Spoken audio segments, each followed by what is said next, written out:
చిన్న స్వార్థం. మేము కొడుతున్నాం, మేము కార్యక్రమం నడుస్తున్నాం.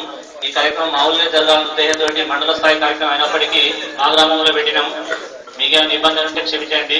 ఎందుకంటే మండల స్థాయి ప్రోగ్రాం మండల కేంద్రంలో అనే ఉద్దేశంలో బాగా మంది ఆలోచించారు. కానీ మేము మా పాఠశాలను చూపిద్దాం, మా ఊరిని చూపిద్దాం అనే ఉద్దేశంతో ఇక్కడ నిర్వహించడం జరుగుతుంది సార్. మనం వివేకానందుడు అందరికీ ఆదర్శం. యువకులకు, పిల్లలకు తన చిన్నతనంలో పిల్లలకు ఆదర్శంగా ఉన్నాడు, పెరిగాక యువకులకు ఆదర్శమైండు.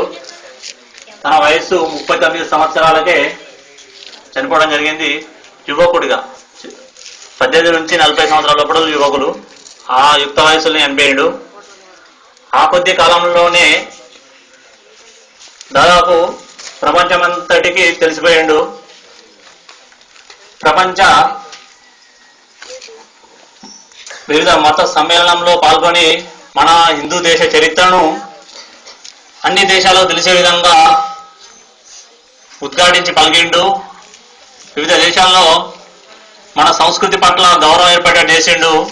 దానికి ఉదాహరణ సిస్టర్ నివేదిత, ఇంకెందరో ఉన్నారు. మన చరిత్ర చాలా గొప్పది. ఎందుకంటే యుగానికి గొప్పనంటారు. ఈ యుగానికి వివేకానందుడే కావచ్చు.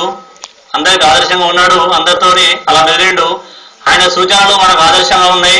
వారి బాటలో మనం నడుద్దామని పిల్లల్ని మరి యువకుల్ని కోరుతున్నాం. మానవ సేవే మానవ సేవ అంటూ ప్రతి ఒక్కరికి సేవ చేసే గుణాన్ని అలవర్చిండ్రు. మనం మన పక్క వారు కనీసం ఒక లిల్లీ అంటే ఇయ్యలేని పరిస్థితిగా వచ్చే అది ఉంది. ఎందుకంటే ఏదైనా మనం హెల్పింగ్ నేచర్ పెంచుకోవాలనేది. ప్రస్తుతం టెక్నాలజీ ఎంతో పెరిగింది. వివేకానందుడు పుట్టిన టైంలో ఇంత లేదు. 1863 అంటే ఇంత సైంటిఫిక్